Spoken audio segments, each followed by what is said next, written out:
Hello, everyone. Welcome to another edition of the Bunyan of Brooklyn podcast. I am your host, Tony Miano. Thank you very much for joining me.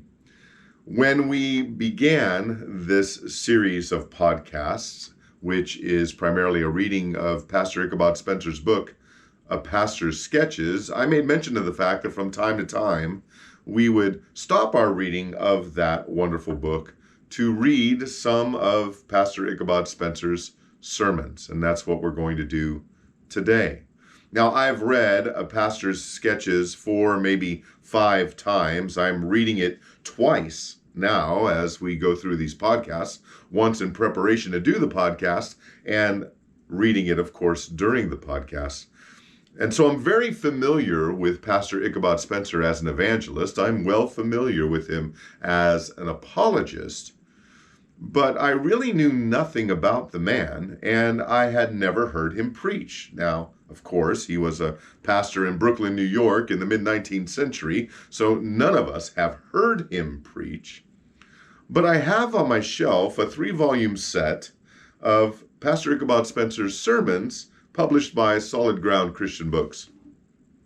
And the first of the 3 volumes includes a 125 to 130 page biography, as well as a collection of what are considered his practical sermons.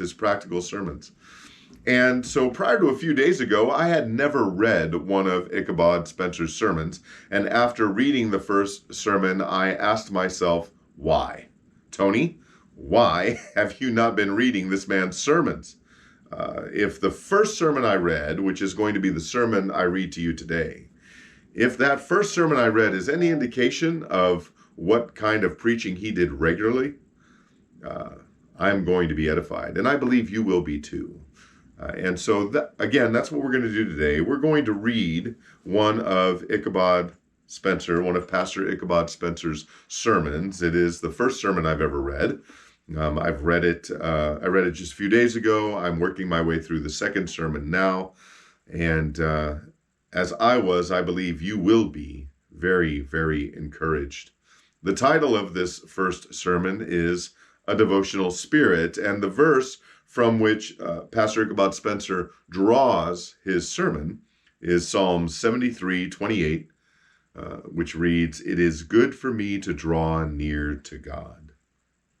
All right.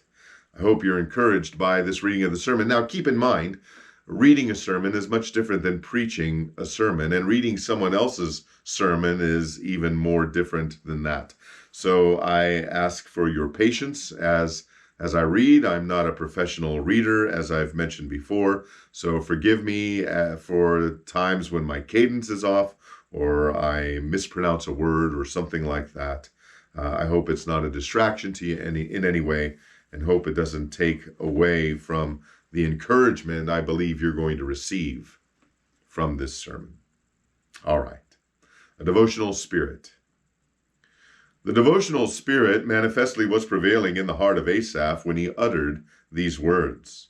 In the former part of the psalm, he rehearses what had been some of his experiences at a time when, it would seem, such a spirit of devotion did not prevail with him. At that time, speculation prevailed. It had very much taken the place of devotional feelings. It did him no good. He found it did him no good. His steps had well nigh slipped. Says he was envious at the foolish when he saw the prosperity of the wicked. He could not so understand God as to be happy and satisfied. The impenetrable shade of a dark cloud hung over his allotments, and all his sagacity and study could not lead him to such an understanding of God as to bring peace to his heart. But now, done with speculation, and animated with the spirit of devotion, he was more happy. He was satisfied with God. He was satisfied also with himself. The exercises of his devotional soul were soothing and pleasant to him. It is good for me to draw near to God. The text itself, therefore, taken in its connection, shows us that the author was now in a devotional frame of mind. There are different means of grace, and there are different exercises of piety. None of them are to be undervalued. In their place, they may all be beneficial. But there are some reasons for supposing that those exercises of religion which are more purely of a devotional nature are not comparatively justly valued among Christians, and much less are they justly valued among unbelievers. Be this as it may, the devotional parts of religion are of much moment to us. We ought to know this. We ought to give to them their just weight. We propose, therefore, 1, to explain what is meant by this devotional spirit, and 2, to demonstrate its importance and commend it to your cultivation. 1. The explanation. A devotional spirit is a thing susceptible of an intelligible explanation. The accuracy of the understanding of the explanation will always depend far more upon the justness of the heart's temper than upon any mere clearness of intellectual ideas. But it is easy for any one to perceive that there is a vast difference between that state of mind which merely delights to contemplate religious truth as a matter of observation or intellectual apprehension, and that state of mind which contemplates it in the way of a personal and ready application for the soul's use. Study is one thing, and obedience is quite another. To know is one thing, and to feel is quite another. It would be impossible to sketch all the exercises of a devotional spirit. They are infinitely various. Such a spirit has its peculiarities of exercise and all the means of religion, in all its ideas and all its affections. You will have sufficient understanding of it by attention to these 3 ideas: its means, its refuge, and its exercises. Number 1, its means. Such a spirit finds at once delight and improvement, especially in such things as prayer, meditation, contemplations of God in heaven, remembrances of God's dealings with the soul, and thankfulness and praise amid both recollections of the past and anticipations of the future. Private prayer and private meditation, in a special manner, are the means of good to which a devotional spirit turns. Such a spirit is the poetry of religion. It delights in song, it breathes in song, it lives in song. Its soul, its whole soul, can blend with the harp of David or the lyre of Asaph. A believer of such a spirit delights in and is improved by the psalms and hymns of religion, as well as the mere argumentative or didactic truths of religion. It is not so much the study of truth as the use of it, the taste and enjoyment of it.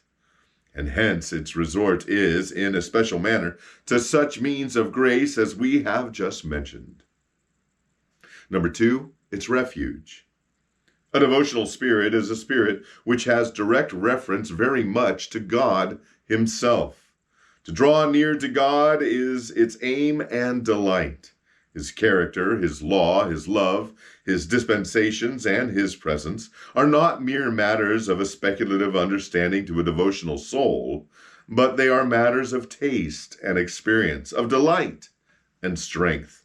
God is sought, and hence all those religious exercises which have more immediate or direct respect to God Himself become the choice of the soul. Whom have I in heaven but Thee? And there is none upon the earth that I desire beside Thee. My soul thirsteth for God, for the living God. As the hart panteth for the water brooks, so panteth my soul after Thee, O God. And hence it is easy for us to understand that those great doctrines of truth which unfold the character of God, His sovereignty, government, and grace, are the very matters which kindle the devotions of a truly pious soul.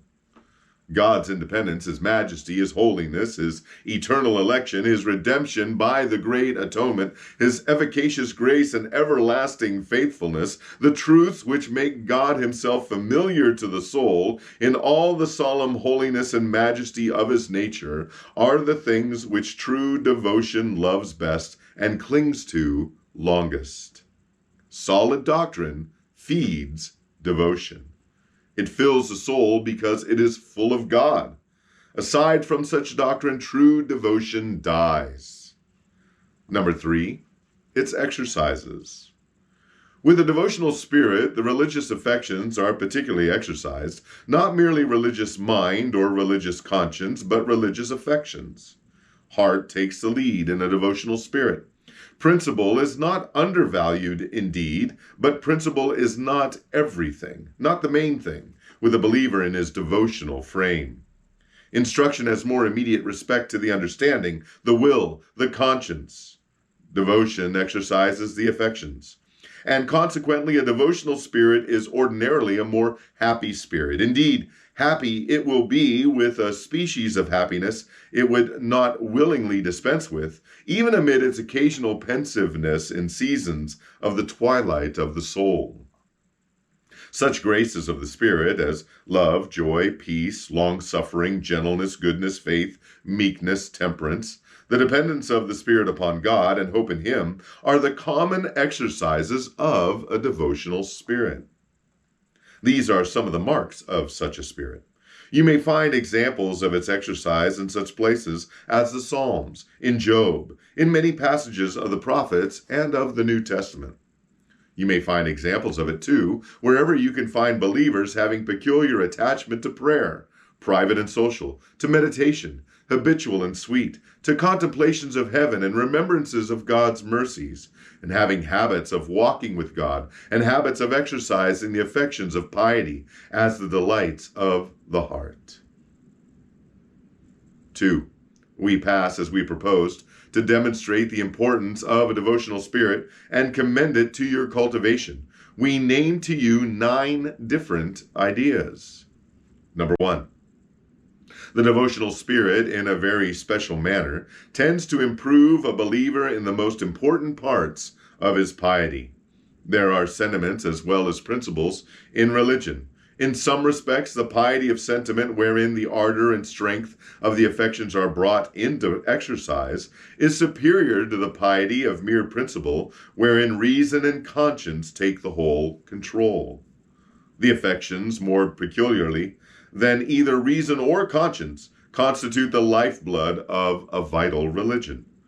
If the affections were right, the conscience would seldom be wrong, and reason would seldom be jostled from her throne by the deceptions of sin. Sin itself, in the deep home of its existence, is to be found rather among those diverse lusts that take up their abode in the heart than among imperfections of knowledge or primary pollution of the moral principle. While it is true that the sinfulness of man certainly includes the corruption of his whole nature, it is at the same time true also that the fountainhead of corruption is to be found in the heart. And the employment of argumentation of principles of conscience and reason on the subjects of religion is a matter which has its aim not so much to drive deception from the judgment as to dethrone sin from its empire seat in the heart.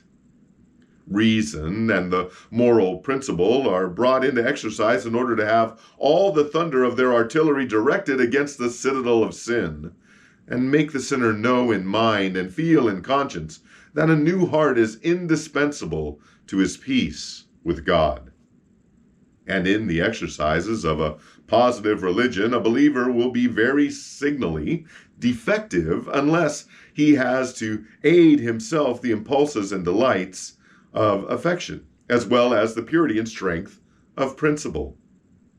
A devotional spirit is just the thing to reinstate the affections into their own place and gift them with power. It is this which will lead one to that part of piety which is most directly opposed to the very essence of sin.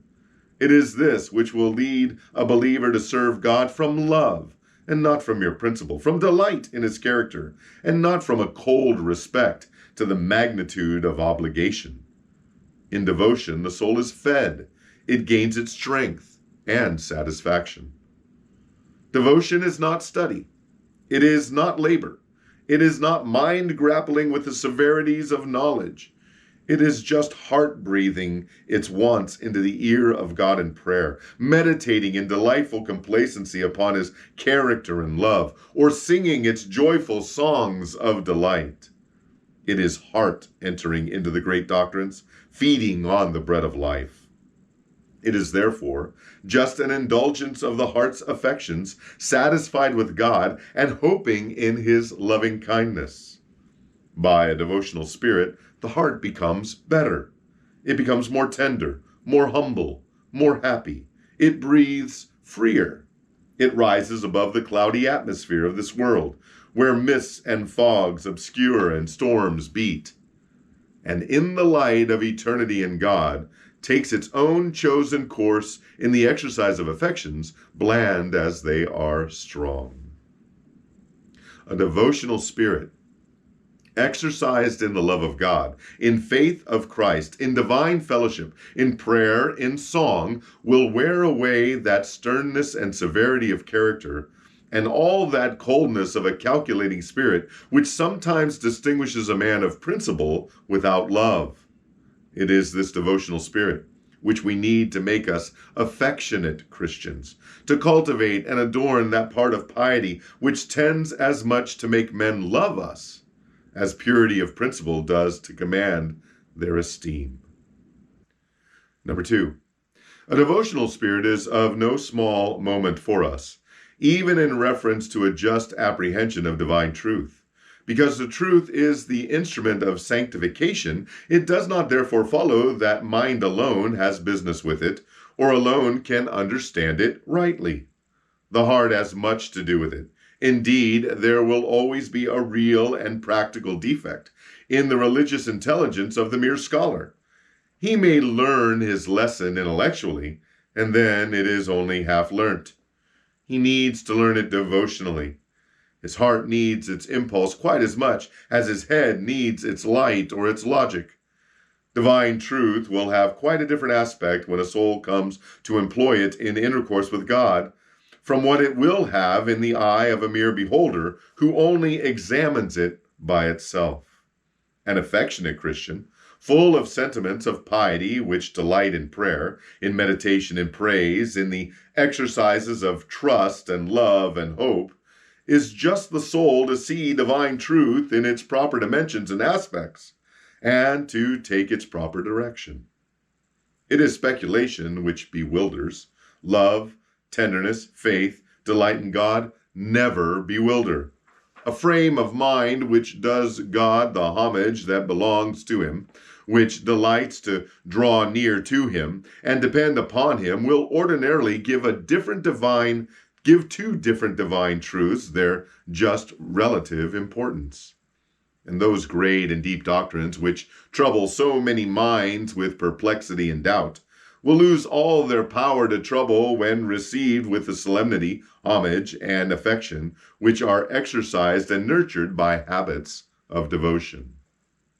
Such doctrines, like the majesty and mysteries of the thunder, were not given to be understood so much as to awe and humble. Impression was more the purpose of them than comprehension. Like the self-existence of God and the eternity of God, we may grapple with them forever in vain if we only design to sit in judgment upon their dimensions, and not to be awed and influenced by matters we cannot fathom. Much in God, and therefore much in religion, is unfathomable to us. And those deep things which a mere speculator might dig at forever without profit are the very things which a devout spirit contemplates most delightfully and understands the best. These deep doctrines are most like God, unfathomable and peculiar, in many things beyond mind, but in all things such as the heart loves to lean upon, sensible of imperfection and sin here, and hastening to a deep and unseen eternity. The sovereignty of God, his eternal decrees, his blended justice and mercy in the atonement made for sinners by the sacrifice of Christ, these are just the rock of repose for a devotional man, and just the wilderness of perplexity for one of an opposite spirit. The frame of devotion is the fit frame of study. You will not be likely to misunderstand God on your knees. Number 3, a devotional spirit greatly contributes to the promotion of holiness in the soul, because it employs the influences of beneficial and powerful habitudes of mind. Devotion is not like study. There is a wide difference betwixt them. You can not take it up when you will. You need something more than an act of volition to enter upon it really and therefore profitably. It belongs to the heart, its frames, temper, and hopes, its delights, tenderness, and faith, more than to the mind. The heart will not yield its frames and impressions to your command, in the same manner as you can command your thoughts to what subject of study you will. A devotional spirit is a habitude of the soul. It is a cast of character flung over it and woven into it. It is more of a frame than a mere fact, more of an abiding spirit carried along with it than a mere exercise taken up for the occasion. Human character, good or bad, worldly or religious, is very much formed by the subtle and plastic influence of habits, and habits too, in all ordinary cases, in very little things. To cultivate a devotional spirit, therefore, has the advantage of arraying the full influence of habit on the side of sanctification. Such a spirit not only keeps the mind in such a frame that the occasions of devotion are not barren, but in such a frame that its ordinary exercises amid the busyness of the world are more just and peaceful. A devotional man has his spirit arrayed in the panoply of God. He brings all things to the examination of a mind tempered with piety. He receives more profit from devotional privileges because he goes into his closet, or to the place of social prayer, or to the house of God, with a soul ready for their duties. And he departs carrying the same spirit along with him, a help, a habit, and a delight. The devotional habit lends its influence amid the thousand thoughts and emotions of life to promote the holiness of his soul. It spreads over all of them. It tempers every emotion, touches every thought, tunes every passion, because it lives and bears the sway of habit in the life spring of them all. Number 4. The devotional spirit is one of the strongest safeguards, therefore, against the subtlety of temptation. Temptations are ordinarily addressed to two things. First, to an unguarded heart. They seldom assail principle directly. They assail it only through the medium of affections, of passions. The power of truth is always superior to the power of error when the two principles assail an unbiased mind. Temptations to sin prevail when the mind has received a bias, and principle has become weak through sinful affections. Passion is a foe to principle. It biases mind. It creates prejudice or some other mental deception. And truth is obscured and principle sacrificed, not because the argumentation of sin is superior to the argumentation of holiness, but because their argumentations are addressed to feelings, not to reason. Now, it is only a devotional spirit occupying the heart which can prevent its bias of the mind and its giving efficacy to temptation. An unoccupied heart is a source of danger. An engaged one is a source of security. And mere conscience, mere truth, ever so clear, mere principle, ever so pure, do not lie in the soul on the side where temptation assails. There is nothing which can secure but a heart accustomed to something more than doctrine, more than truth in the abstract. The heart needs precisely that frame of devotion which spreads over it all, which forms its habitudes of affection, and which says to its solicitations of the evil, "Depart from me, ye evildoers, for I will keep the commandments of my God." Not the most instructed, the most enlightened believers are the most secure, but the most habitually devotional. All the high places of our Zion are wet with the blood of the slain, while the foot of the altar where the humble kneel has never yet been reached by the sword of the enemy. The second thing which temptation addresses is a lacking of enjoyment. Some painted delight is held up before a wanting heart, and the arguments which may impose silence upon the passions are not always powerful enough to eradicate them. The arguments may be conclusive enough in the sermon, in the book, in the hours of abstraction and study, and yet they may fail entirely, their strength be turned into weakness before the attractions of pleasure or the wild tide of solicited passions. Now it is the piety of devotion, just the piety of affection and taste, just the piety which is more than principle and truth, and has become habit and happiness, which can secure a tempted believer. The delight of a devotional spirit needs to be put in opposition to the proffered delights of sin. Joy in God must be opposed to joy in sin, and the pleasures of a devotional indulgence opposed to the pleasures of indulgence in forbidden delights. Then, feeling in religion will be opposed to feeling in sin. The security will be just where temptation assaults. Joy will be opposed to joy, pleasure to pleasure. The pleasure of converse with heaven to the pleasure of converse with the world. And the delights of the place of prayer to the delights of the place where prayer is never breathed. With a heart whose frame of habitual devotion can say, "It is good for me to draw near to God," temptations of sinful pleasure will seldom prevail. Number 5. Let it be remembered that a devotional spirit cultivates all the Christian graces. If truth and instruction lay the foundation of them, it is devotion that adorns them with their loveliness. Faith is nurtured by devotion, so is love, so is peace of mind, so is humility. In meditation, in prayer, in retirement from the world for the purposes of fellowship with the Holy Ghost and contemplation of the saints' everlasting rest, those Christian affections which are denominated the fruits of the Spirit receive more of the vivacity and strength and delight of life than by any other means. All the Christian graces are exercised in devotion. Faith is exercised in prayer, in praise, in anticipations of heaven, in communion with God. Hope is exercised. Joy in God is exercised. The whole heart is unloosed from the bonds of the world and the labors of study to act its chosen part in the enjoyment of God in all the felicities of a foretaste of heaven. Hence, number 6, one advantage of a devotional spirit arises from its independence. There is such a thing as leaning upon others for aid and doing nothing in the style of independence and personal strength. Such a one always remains feeble. His powers are only half developed.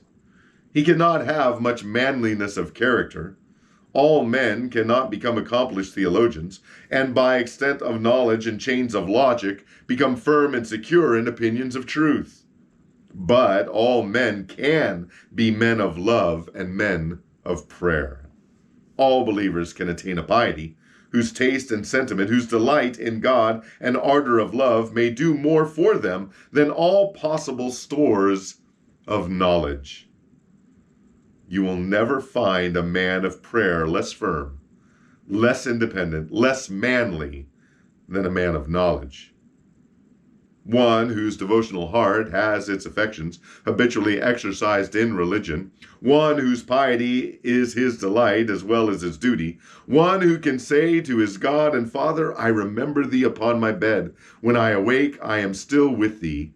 Such a man will have an independence, a manliness of religion, which mere principle, mere knowledge, and moral obligation can never attain. His piety is woven round his affections. His heart will be firm. Love has taught him. Prayer has taught him. Praise, meditation, contemplations of heaven, and walking with God have taught him.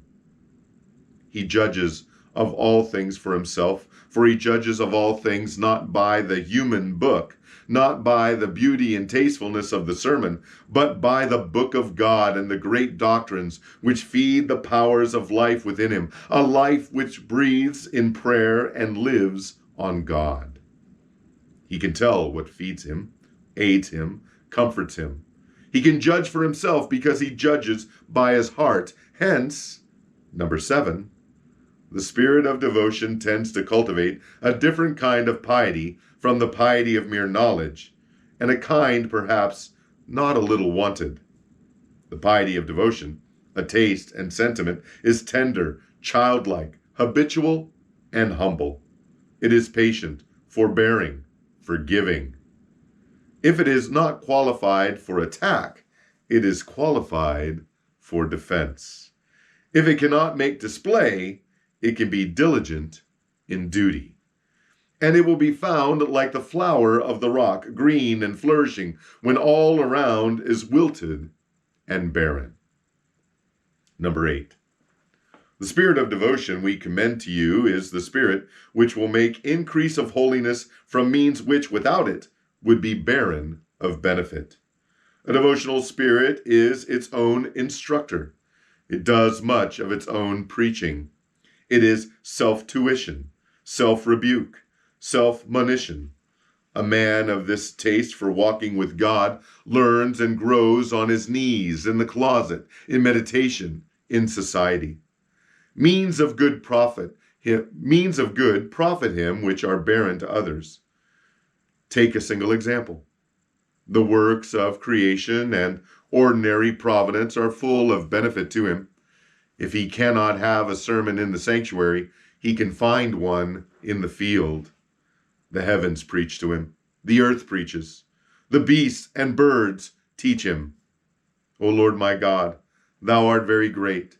Thou art clothed with honor and majesty, who coverest thyself with light as with a garment, who stretches out the heavens like a curtain, who layeth the beams of his chambers in the waters, who maketh the clouds his chariot, who walketh upon wings of the wind.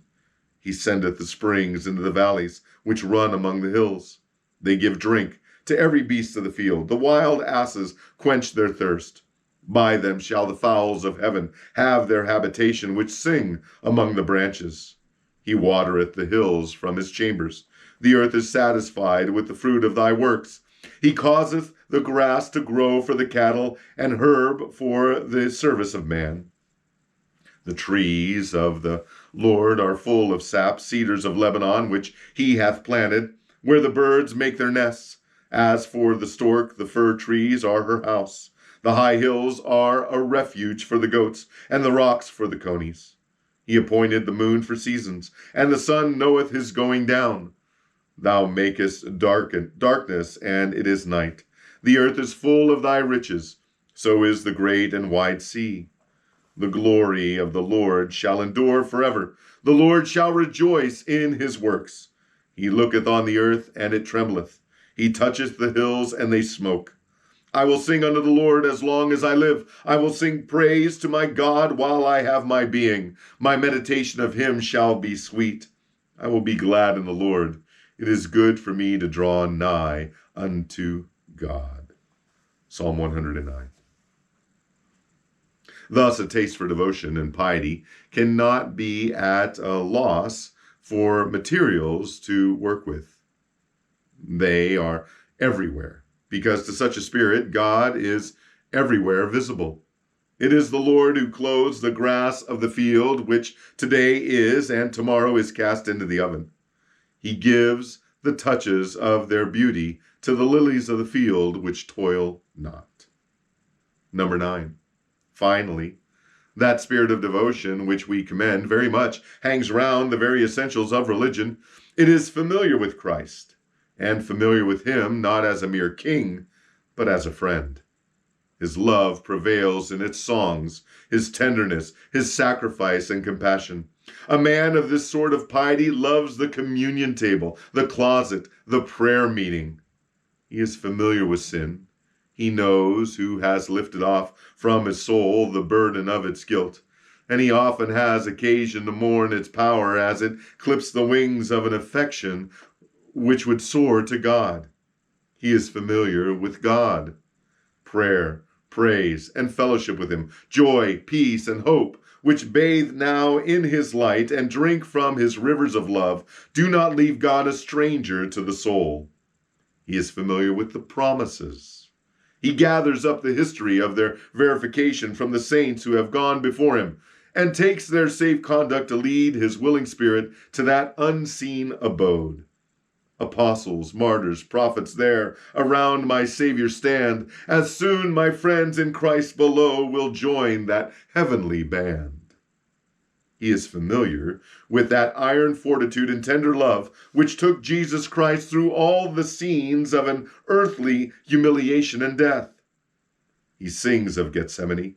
He plucks the flower that blooms in the garden of Arimathea and lifts his longing eyes from the top of Mount Olivet as the ascending Savior cleaves the clouds of heaven back into the bosom of his Father. He is familiar with death.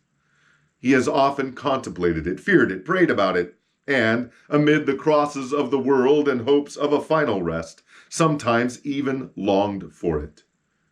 He is familiar with heaven. It is his home. His hope is there. His heart is there. Sweetly he hopes while tossed amid the storms of sin and the world here, and sometimes driven to despair by the buffetings of Satan, that he shall yet be at rest, where sin and Satan cannot reach him.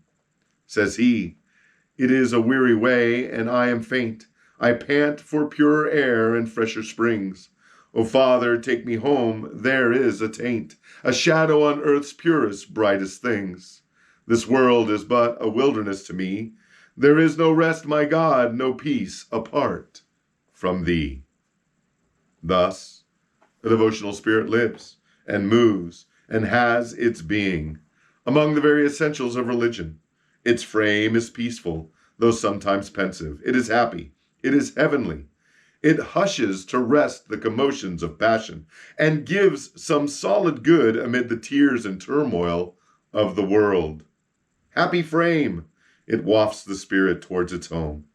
God and hope and heaven are the solid materials for its joy, and though pained and barren everywhere else, such a devotional believer can always say, "It is good for me to draw near to God." Amen. Amen. Well, I hope you enjoyed today's reading of Pastor Ichabod Spencer's sermon, A Devotional Spirit. If you did, please include a comment below, whether you're watching the YouTube video version of the podcast or listening to it on sermon audio. There's an opportunity in either place for you to leave a comment.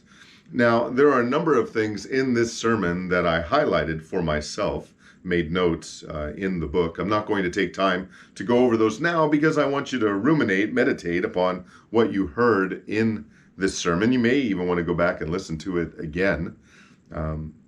But what I'm going to do, though, is I'm going to take some of those highlighted portions from the sermon, statements that Pastor Ichabod Spencer made that were particularly edifying to me, and I'm going to include them as quotes in the comments, in the description, rather, of the YouTube video and of the sermon audio version of this podcast. So they will be there for you. You can copy and paste those if you like. Share them on social media. Help me introduce other people to Pastor Ichabod Spencer. Again, I hope you were encouraged by this edition of the Bunyan of Brooklyn podcast. I hope you were encouraged by the reading of this sermon. We're going to read more of them, I assure you. But thanks again for joining me. And until next time, friends, God bless.